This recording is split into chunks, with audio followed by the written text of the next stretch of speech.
Hello दोस्तों, मेरे channel मंदू की सक्सेती में आपका स्वागत है। मैं मंदू ठाकुर, सफल वही जिसका सोच नया के साथ हूं। अगर आप मेरे चैनल में नए हैं तो चैनल को सब्सक्राइब करना ना भूलें, साथ ही बेल आइकन को प्रेस कर दें। आज मैं आपको बताऊंगा जल्दबाजी में आधा अधूरा विद्या सीखने से क्या मिलता है और क्या पछतावा होता है। दोस्तों, हमारी ज़िंदगी में भी यही होता है कि हम किसी भी चीज़ को सीखने के लिए जब काम करते हैं और उस काम को बिना सीखे जल्दबाजी में आगे बढ़ जाते हैं और हम परेशान हो जाते हैं। तब हमको समझ में आता है कि काश हम उस काम को पहले अच्छे से जान लेते, सीख लेते, तब काम करना शुरू करते। दोस्तों, मनुष्य की ज़िंदगी में दो चीज़ों का होना बहुत ही ज़रूरी है। पहला, बहादुरी होना चाहिए, जल्दबाजी नहीं होना चाहिए, और दूसरा, ज्ञानी होना चाहिए, अहंकारी नहीं होना चाहिए। चलिए दोस्तों, इसी को मैं एक छोटी सी कहानी के माध्यम से आपको बताऊंगा कि एक आदमी जल्दबाजी में आधा अधूरा ज्ञान लेने के बाद कंगाल कैसे होता है। चलिए दोस्तों, कहानी को स्टार्ट करते हैं।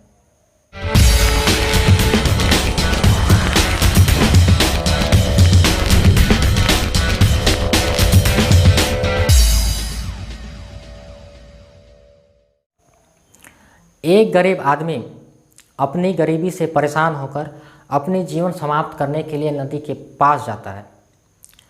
वहीं नदी के पास उसे एक साधु मिलता है और उस साधु ने उसकी जीवन समाप्त होने से रोक लेता है।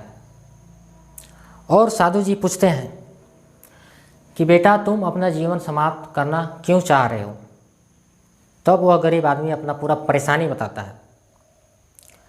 परेशानी को सुनकर साधु जी बोलते हैं कि बेटा, मेरे पास एक जादुई घड़ा है। इस जादुई घड़ा से तुम जो मांगोगे वो तुम्हें मिलेगा। तुम्हारा हर सपना पूरा भी करेगा।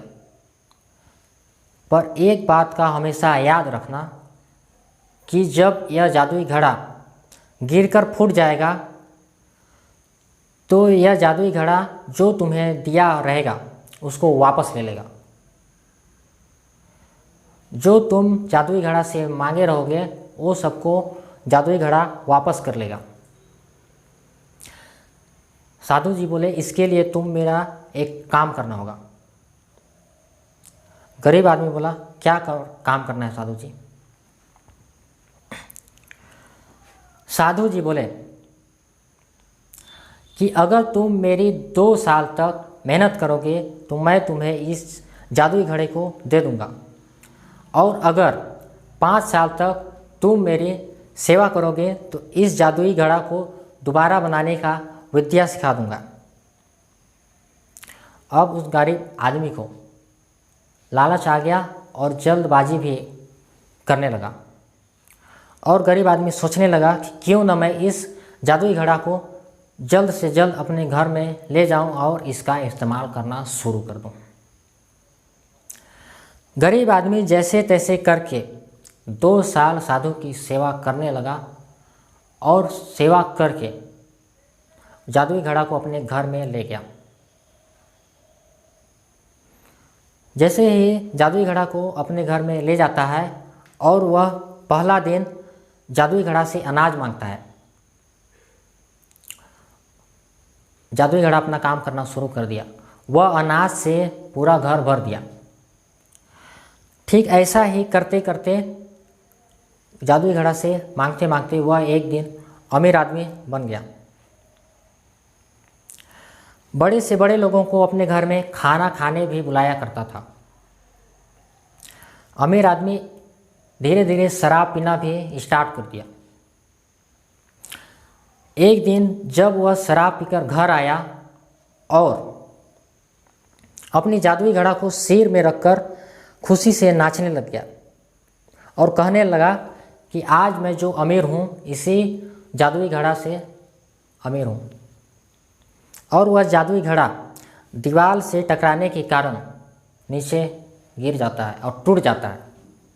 उसी समय जो कुछ भी जादुई घड़ा दिया था, जादुई घड़ा वापस ले लिया और फिर वह इंसान कंगाल बन गया, गरीब बन गया, तब वह आदमी को समझ में आता है कि जल्दबाजी में काम करना हमेशा गलत होता है। जल्दबाजी में काम किया गया हमेशा गलत ही होता है। और सोचने लगा कि काश मैं साधु की 5 साल तक सेवा कर लिया होता तो आज नया जादुई घड़ा बनाने की विद्या भी सीख लिया होता, तो आज मैं यूं ही कंगाल ना होता। दोस्तों, इस कहानी से मैं आपको भी यही बताऊंगा कि आप भी जल्दबाजी में काम ना करें। जल्दबाजी में किया गया काम हमेशा गलत ही होता है और उसका गलत परिणाम निकलता है। अगर आप बिना जल्दबाजी के काम कर रहे हैं तो आप निरंतर करते रहिए, कामयाबी आपका राह देख रहा है। तुम जो हारे हो जल्दबाजी में, तुम जो हारे हो जल्दबाजी में, यार शायद तुम रुक भी तो सकते थे। तुम जो हारे हो जल्दबाजी में, यार शायद तुम रुक भी तो सकते थे। क्या जल्दबाजी थी तुम्हें अपने काम पर, वो काम मुझसे पूरा सीख भी तो सकते थे। दोस्तों, इसी उम्मीद के साथ मैं आपको नेक्स्ट वीडियो में नेक्स्ट टॉपिक के साथ मिलूंगा। तब तक के लिए धन्यवाद।